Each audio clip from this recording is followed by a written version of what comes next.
Thank you. I have to say, actually, I'm big up Melbourne Parish Council. I'm not a member of the council, but they do an awful lot for this sort of environment, and they have spent a fair chunk of money on this.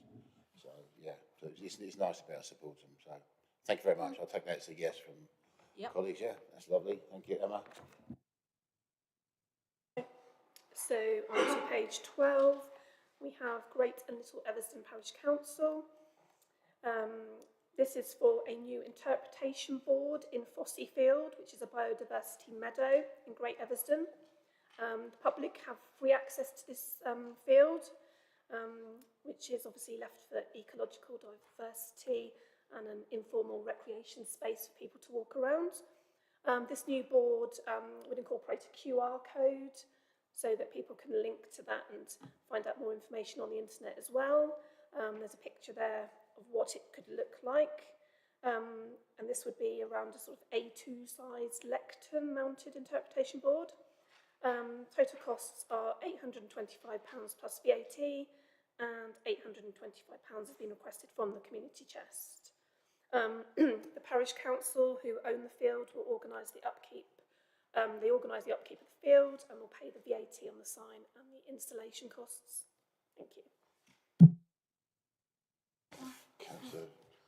Thank you. We used to have a rule whereby something like this would just give some recognition to South Cambs for providing the money for it. And looking at the example, it doesn't say that, or, you know, it's not there. And I just would like to raise it because I think we do an awful lot of really good things, and we really ought to shout about it sometimes, particularly as people are talking about changing the way that councils work. That, you know, can I sort of put that forward as a positive proposal that we should ask them just to put either a little emblem of South Cambs' logo or just some recognition. Emma? Yeah, we can stipulate as part of the grant conditions, but also just to make you aware, we've just been looking into a new logo for the community chest. We will obviously share that with you for sort of comments, but we have got a number of options there. A picture of a a treasure chest. It's quite nice, but I will share that with you. Emma, she's like a question for John as well, I suppose, really. There's a certain amount of finance attached to this, John. But do we provide any kind of stickers and things like this, like in a pack when people get their funding, for argument's sake? They get a pack to say, welcome, here's your cheque and Bob's your uncle. If there are any stickers that can be stuck on equipment that doesn't get wet and isn't, well, you know, internal proof, if you like, can't think they would cost an arm and a leg to provide. And we would then have a picture come back with it stuck on that equipment, and etc. etc. I just wonder if, you know, further from what you were saying there, and if it's outdoors, something that's stuck on with some fairly robust glue, that, like a little pluck, yeah, whatever, something like that. So I just wonder if that's something we can think of, because Sue's got a really good point here. You know, we don't often see our labels shoved on things. So we do provide we do have a sort of collection of plaques and things that we can distribute out to community groups with the community chest, saying funded by the community chest, which is fine, but stickers, that's a really good idea. We can sort of get some of those made up as well. Lovely. Martin. Well, I wondered why this wasn't actually presented as a biodiversity project. And I wondered whether it could, we seem to have more difficulty, judging from this, at least, said about spending the biodiversity money. Would it be possible to pay this out of the biodiversity money rather than the community chest money? Just a thought. With this application, it's for an item which wouldn't necessarily affect biodiversity in a sort of direct, it's not a plant or a tree or bat boxes and things like that that we would normally fund via the biodiversity route. But it's interpretation of biodiversity, so I just wondered whether Yeah, that no, came I in totally within the range. understand that. I don't know what everybody else thinks, but yeah, I'm happy to. I just wondered because I thought it might be a more effective use of our I tend funding. to normally I not, think but yeah. we'll brush over that for a moment because we've got budgets to go, bits and pieces. John, just a question for you and Emma. You mentioned about the VAT. This is a parish council application, isn't it? Okay. It's a kind of a bit of a red herring with the VAT comment then because they would be VAT registered anyway. So I just want to get that clear. So that's it. Okay, thanks. Over to you then, Emma. Oh, no, sorry, to colleagues. So I'm assuming then we are approving this. Yep, that's lovely. Thank you. Over to you, Emma. Thank you. So page 14, we have Cottenham United Colts Football Club. This was formed in 1979 and has 400 children aged 6 to 18, spanning 24 teams. The club is continuing to grow, which is great. And what they'd like to do is purchase a pair of full-sized 11v11 goals for the older boys and girls teams. Total costs for the goals, including delivery and assembly, are £4,695.68, including VAT, and £2,000 has been requested from the community chest. The club have secured a Fen Edge Community Association grant for £1,000 and a Football Foundation grant for £1,200. And the Colts teams, along with the adult football team, will be carrying out various fundraising events to cover the financial shortfall. Support has now been received from both Councillor Annika Osborne and Eileen Wilson. Thank you. Thanks, Emma. Colleagues, I think it looks about 490 is short, so that's not too difficult to raise. Comments? I don't think there's anything, Senator.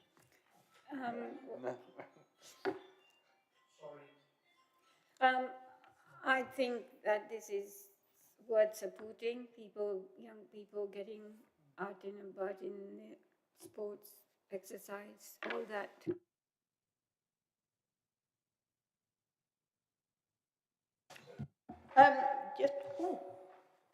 Came and got me. Have we had the district councillor support? Because it says both pending. Have they pended? Yes, they have. I'm looking around the room, there's no, Councillor Andy? Just another question for Emma. It says we have the parish council support. Have they supported this financially, or is it just supported the club in other ways? Not in this instance, no. Okay, well, I'm still in support. Thank you. I'll take there's no dissent, there's an approval by all. Yep. Thank you. It seems to meet the constraint, the It ground, does. so. It does. Thank you. Lovely. Okay, Emma, next one. Thank you. Page 15, Gravely Parish Council. This is for the village hall. This was originally a school building. It currently is the only public meeting space in the village. So obviously it's quite vital to the village. The parish council pay the Diocese of Ely £1,115 annually for the use of the building, and a 21-year lease is in the process of being renegotiated.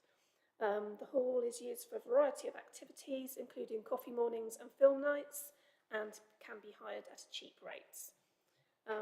So what they would like to do is, regarding the current heating, which is provided by very old and expensive old electric bar heaters. These are high up on the walls, and because it's quite a large area with a high ceiling, there's lots of echoes from the brick walls as well, which makes it difficult for some members of the community to hear what's going on.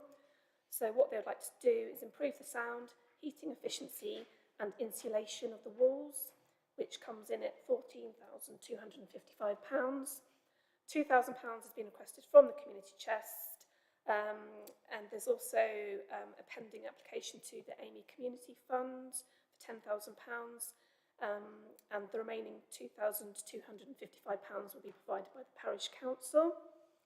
The parish council pay rents below the market rates due to the history of the building. and they have confirmed that they will be making the purchase, owning and maintaining the improvements. And we have support from Councillor Peter Sandford. Thank you. Thanks, Emma. Colleagues? Councillor Henley? Thank you. Chair, I see that Councillor Sanford has raised a really good point about the net zero funding, because I don't know this building, but it may be suitable for an air source heat pump. Having had an air source heat pump fitted to my house very recently and very pleased with it, I can tell them that we ought to try and persuade them that this is the way to go. Particularly something, you know, a building like this, it would be, to be honest, a no-brainer. But I suppose we need to take the application as it is. I would certainly be supportive, but you know, maybe we could just talk to them and persuade them that this, you know, air source heat pump, or indeed a ground source heat pump, might be the way to go for the longer term. Thank you. I'm looking at John. Yeah. We leave this with officers to just leave this with you, Emma, to advise this application. I don't think we're going to have any problem with this. We'll come to the SECMARC approving it, but I think it's whichever way round we go, and if they can expand their project and get them to come back for this, because it's an absolute perfect candidate given the building layer. So, okay, Martin, over to you. I can see why they might not consider an air source heat pump, because it's quite an expensive, only got a 21-year lease. I don't know how much a building like that is used, but it's going to be, a lot of the time it's not going to be used. So it may make more economic sense to use a direct heater, which is less efficient, obviously, than an air source heat pump. That may be the thinking behind it. But obviously the longer term, if the building could be longer term, it would be better to have an air source heat pump.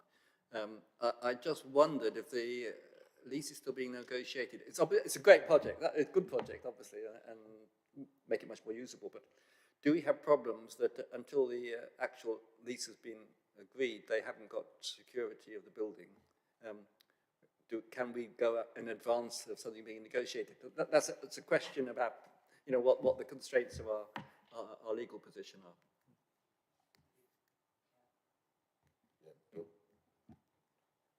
Oh, hang on. It looks as if I logged off. No.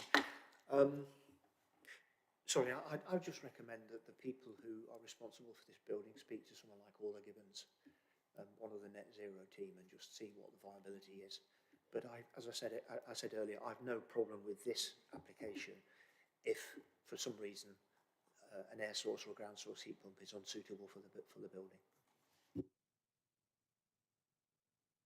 Emma?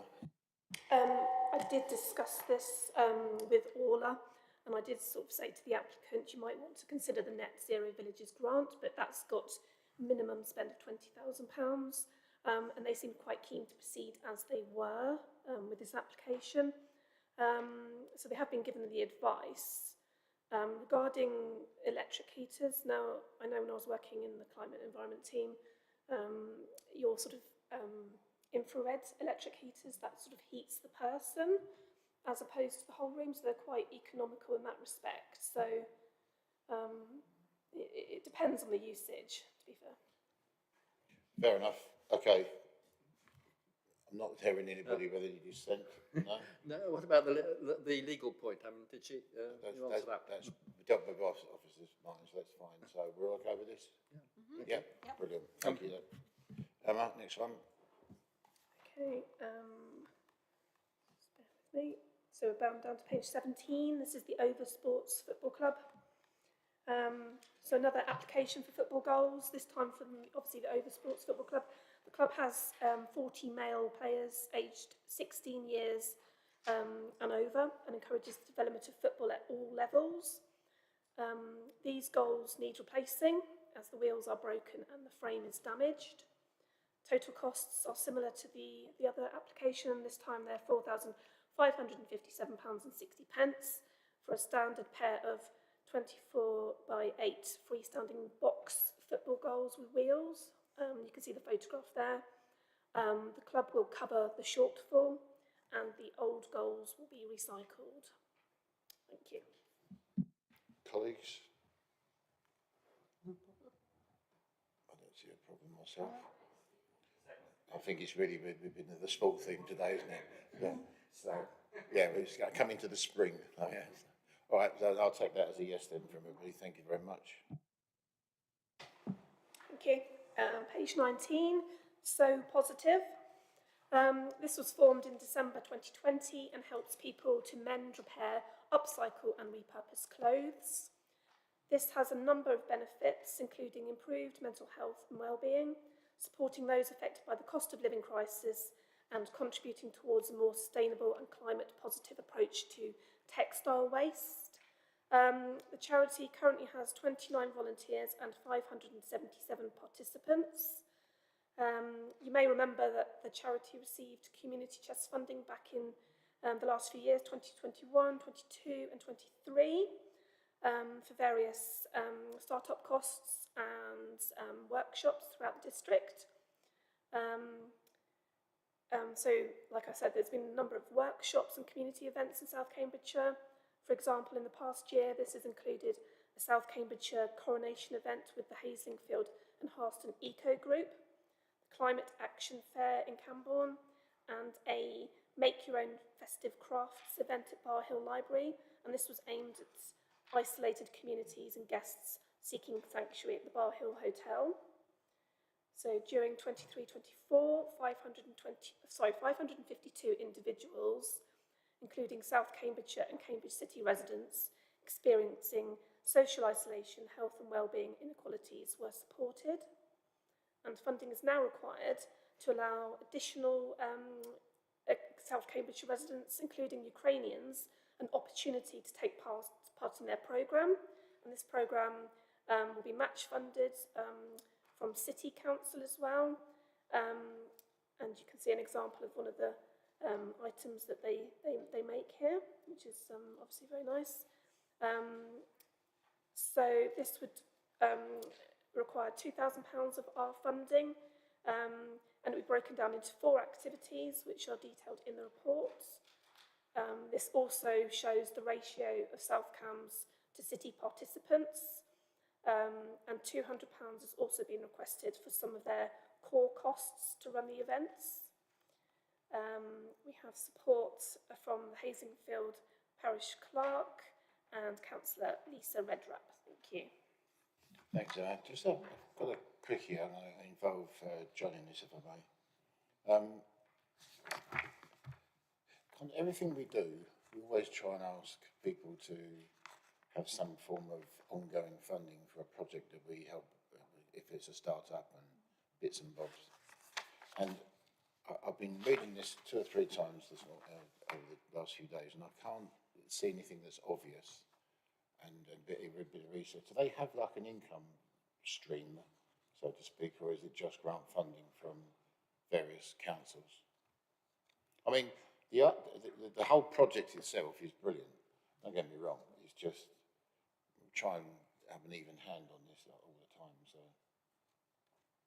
So I have had a number of conversations with the chief exec, and basically a lot of what they do is through grant funding. So I don't know whether, I think a lot of donations take place as well. So people donate surplus materials to the organisation. They may charge people at a very, very low rate for maybe a few little costs that are needed. But as far as I can see, a majority is free because they're supporting the cost of living crisis as well. So I know she's very active in applying for grants, and she's got a lot of ambition to provide more sort of workshops throughout the district, and she's working with county council, district councils, and also the ICS. Obviously, I don't know if you've seen in the news recently, there's about the men's hems, obviously supporting men with their mental health, and if they want to do sewing as well. So she's very active and does a lot of good work in the district. Thank you. I thought I'd just ask the question before someone else did. So I think we've got our answer. It's a fairly robust project, a wide-ranging project, various different departments and authorities, as well as mental health, as well as the NHS, by the sound of it. Ladies first. I think we've had similar project in the past and it's been successful. So take that as a guideline that's worth supporting. was much the same. I was going to say, I think I was with one of the previous applications I was on, and I thought it was a brilliant idea then, and still do. So I think it's worth supporting successful projects that work.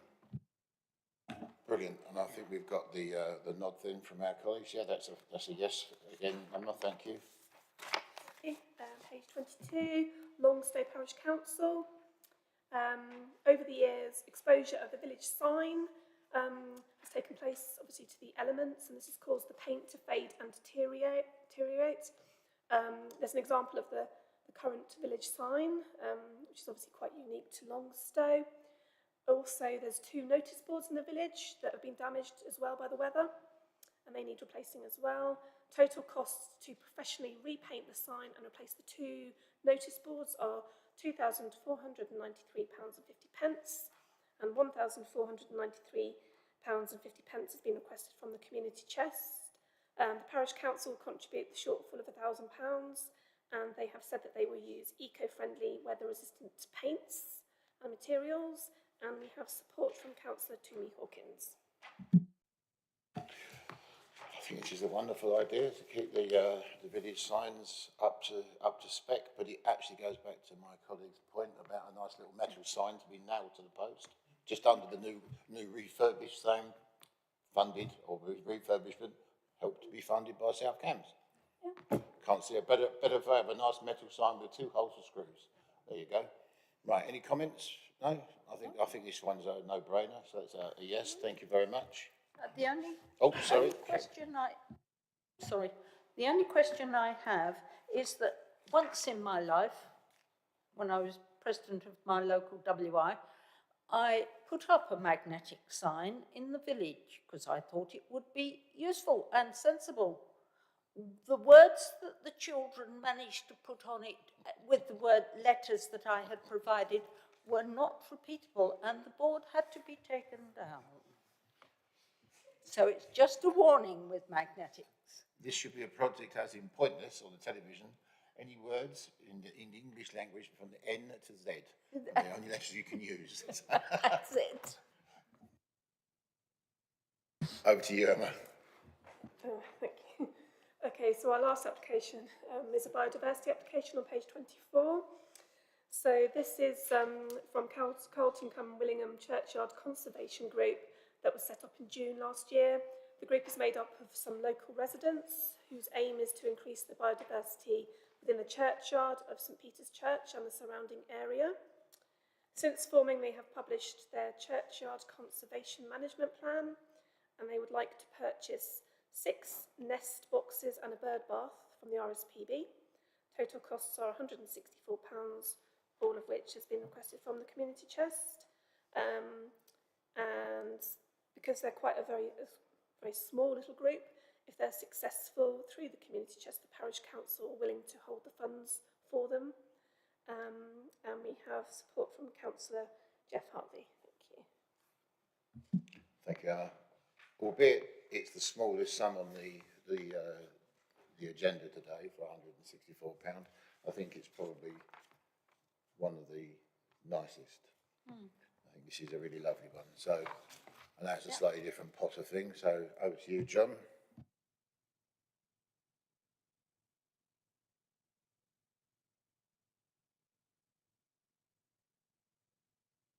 Fine. Okay, it's working now. As you know, Chair, I'm not one for giving money away, but we could suggest that they might approach us for a bench, because it would be quite nice to sit in the churchyard on a bench with all the wildflowers and stuff and the birds that we're catering for. So, you know, perhaps they'd like to come back and seek some more money from us, because I think this is quite a nice, worthwhile project. I feel slightly faint now after John has mentioned the word of giving more away. Yeah. And he's normally... Over to you, Bill. Thank you. I think John's idea is a great one. I mean, we would not normally consider giving money, would we, to church things? But this is, you know, they've made the point that this is a community asset, and so absolutely, I am in favour of it, and I'll be in favour of John's idea too if they're persuaded. I must correct myself. I use the word tight. That's very. I use the word tight. It's very rash of me. Is careful. I think is the way we always refer to John as careful John. Okay, all right, so thank you very much. Okay, that's approved then. And well, that concludes the business for today. So I'd like to thank you to Emma, Pippa, and Aaron for running the show for us today. Thank you very much. Obviously, there's other officers in the room who I have no idea what they're doing, but anyway. And you guys. The rest of us, thank you very much for coming along. And I didn't start the meeting too well. I was a bit confused. So obviously, I'd like to make sincere apologies for that. I've gradually caught up, I think. And so I noticed that we've got one member of public watching today. So unusual. It's normally thousands, but thank you anyway. And we'll see you again on the next one. Thanks.